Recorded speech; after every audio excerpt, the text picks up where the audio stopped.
My name is Píter Ortega. I'm a journalist and an art historian from Cuba, Havana. I have been living in US for 6 years, and I have been working mostly on Spanish TV stations. And I'm here now in the podcast at the end of the day with Anuz and Dipika. Thank you so much, Peter, for coming to our podcast. Thank you for having me. Yeah. By the way, a quick disclosure for the audience who are listening and watching us. Peter and I, we went to school together at Craig Newmark Graduate School of Journalism. It used to be CUNY Graduate School of Journalism, so I always get confused, Exactly. But I'm just curious, like, Right. how many classes did you share together? Did we share any classes? I don't think so. I think we didn't go to any class together. Yeah. But we met in some projects, especially 360 video. Yeah. And Peter had lended me his 360 camera so many times. I He's the one who see. gave me that camera. I made some money out of it. You can use it whenever you want. Doing some projects. Wow. Yeah. Okay. Yeah, I'm just trying to remember all those 360 videos that you made that I'm proud of. Yes. Okay, so that's Those- from yeah. Peter's device. Yeah, that's from his Yeah, because I device. was so addicted that I decided I have to have my own camera. Right. I bought one and Okay. and I have it with me all the time. It's weird that I didn't bring it today. Oh yeah, I you have it should. with me all the time. I do Yeah. selfies all the time with the Right. camera. Yeah, you should have brought it. Yeah, we could have filmed ourselves. I don't Okay. know. Next You have to tell him, not me, because I don't own any camera. Yeah. So Peter, I'm so glad to be meeting you because you are a journalist right now. Your background is so interesting. You are from Cuba and you are a professional art critic. Well, that is actually what you were doing, right? Before you got into journalism. Exactly. You came to the US, studied journalism, and right now you are doing journalism. But then you also plan to get back to art. Yeah, that's. Okay. I have been all the time divided between those feelings, art and journalism. And because my bachelor's degree was in art history, I have 3 published books on Cuban contemporary art. I have been doing like more than 30 exhibitions on Cuban art. And I love art too much. But in Cuba, the moment in which I started loving TV was by accident. Because in Cuba, I was working as an art critic. And a TV producer told me, I want to do a show on art on TV once a week. But I don't want a journalist. I want an art historian to be in front of the camera. Right. Talking about art in the galleries, museums. And I want you to be that person. I told him, but I have never been on camera. And he told me it's easier for me to teach an art historian how to be on camera than to teach a journalist art history. So That is so interesting. That makes so sense. and that phrase came and I said, okay. And he told me, in 1 week, it will be enough for me to teach you how to be on camera. Right. And he did it. And Oh, wow. in 1 week, I was able to ready how the body movement, and how to project my voice, how to look at the camera, how to use the hands. And I started doing that program for 4 years. 4 years. It was still an art critic in front of the camera. Right. Yes. Okay. But when I moved to Miami When did you move to Miami from In- Cuba? in 2013, Okay. I moved from Cuba to Miami. Yeah. What took you to Miami? Oh, that's a good question. I think it's because the economic situation in Cuba is not so good. And I was thinking about improving my career, but also thinking economically. Right. Because in Cuba, in that TV show, for example, I got $15 a month. Nice. When right. you convert the Cuban pesos to, that's what you get. And that's not enough to live. True. And that I think it was that.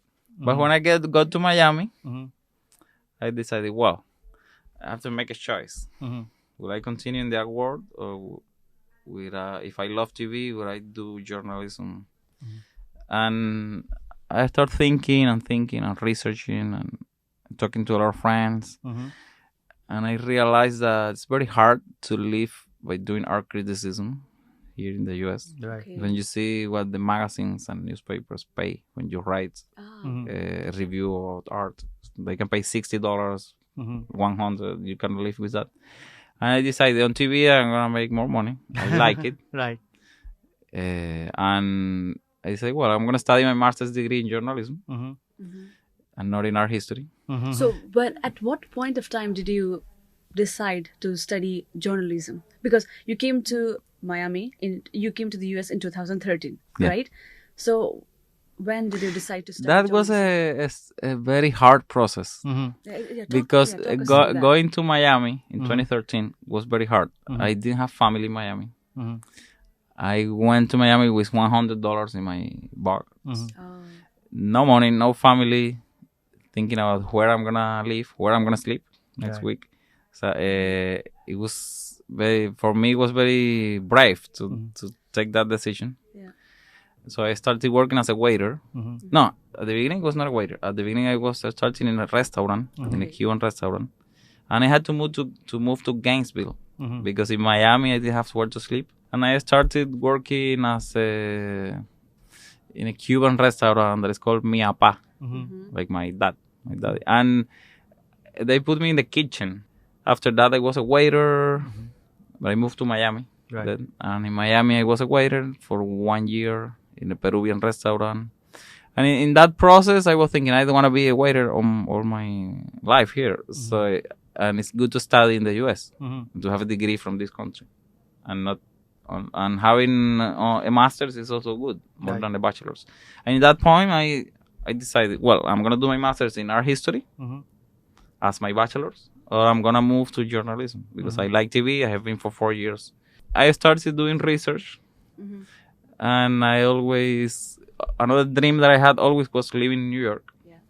And I said, well, studying at NYU or Columbia is gonna be more expensive. Yeah. So let's look at the public school that is good, prestigious, And affordable.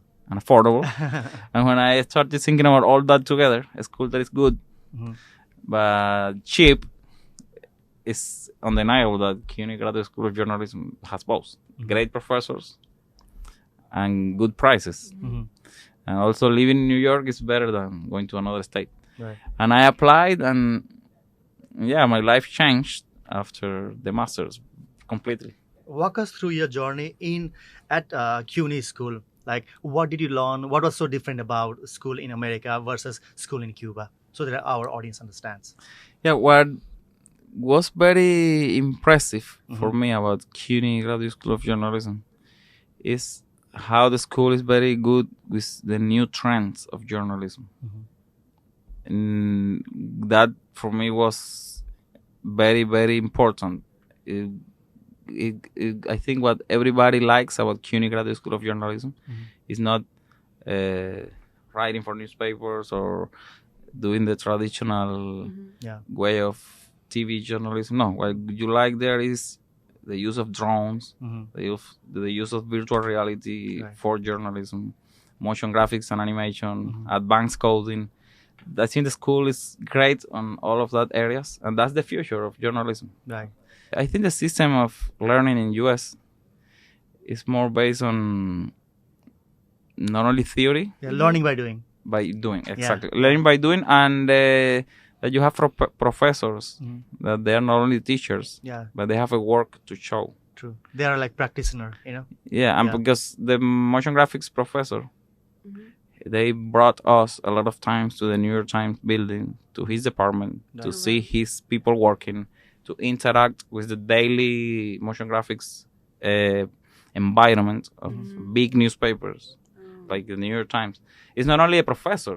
When you realize that my professor is the big guy in the motion graphics department of the New York Times, and he brings me all day here, that give you more energy to learn. Yeah. Because he is a moral authority, Yes, that professor. He's not only a professor, Yeah. he has a work, hundreds of videos to show.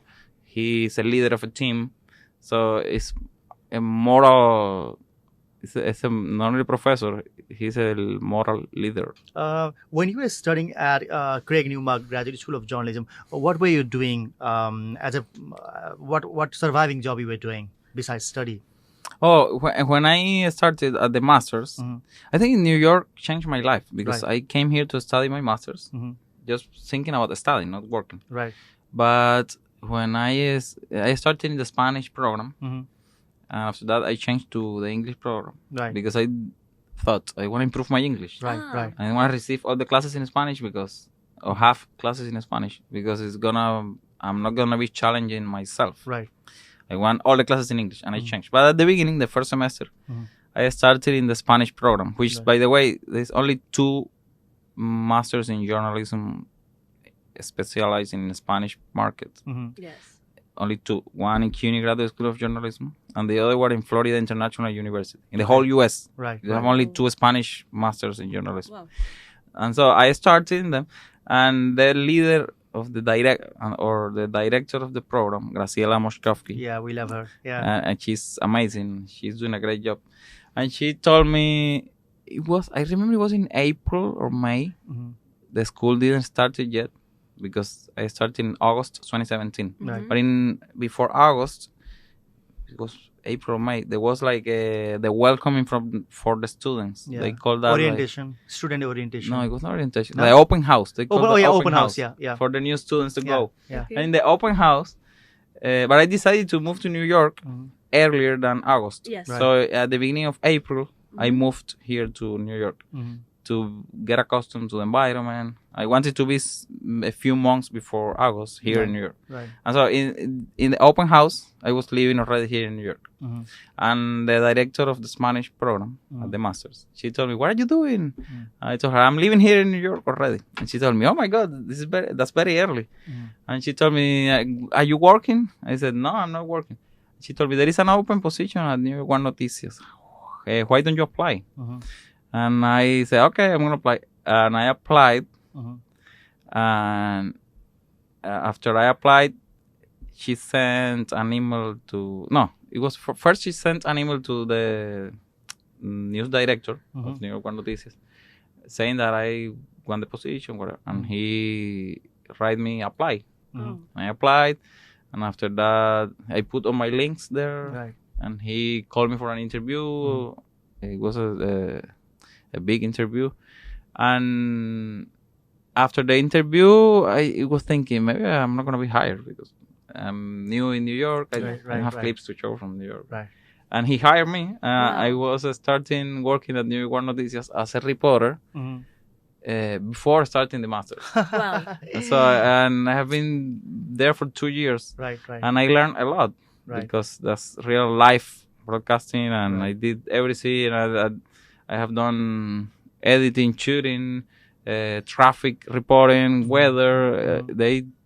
He told me, "I want you to be an integral reporter. I want you to know everything. I want you to know shooting, editing, doing traffic reporting, weather, anchoring."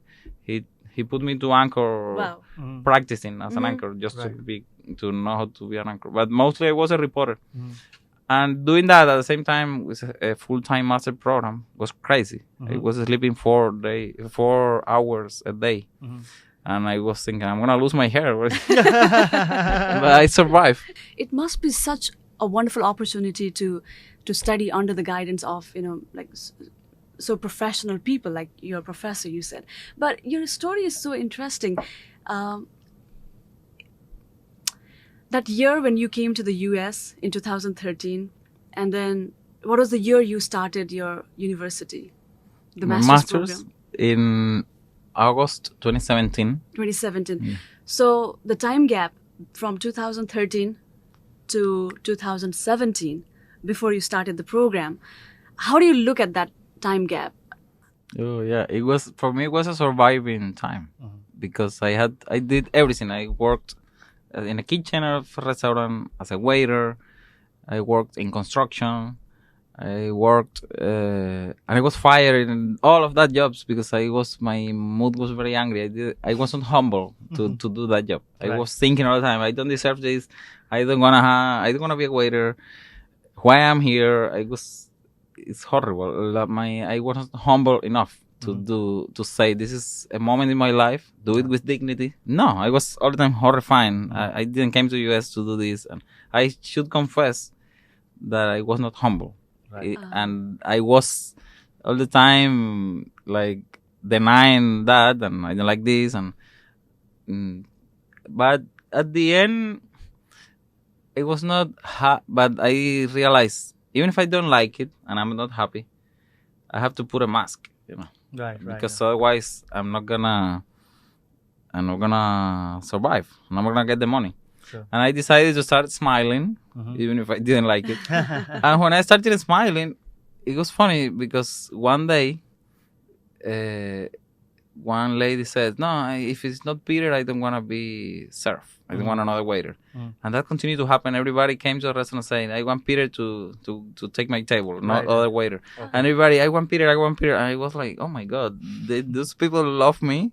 Yeah. Why I'm gonna be hungry and suffering? And Right. if maybe I'm good at this, let's do it. And if I make them happy, I'm being useful for them. They love me. Why I'm gonna be like punishing myself? You're not a waiter. You're not a waiter." Yeah. And because it's hard when you have been on TV for 4 years in Cuba, you are a little bit famous. Yeah, and people I know had you. 3 published books on Cuban art Yes. and the National Prize for Art Criticism in Exactly. Cuba. Right. Yeah. More than 20 exhibitions that I was a curator.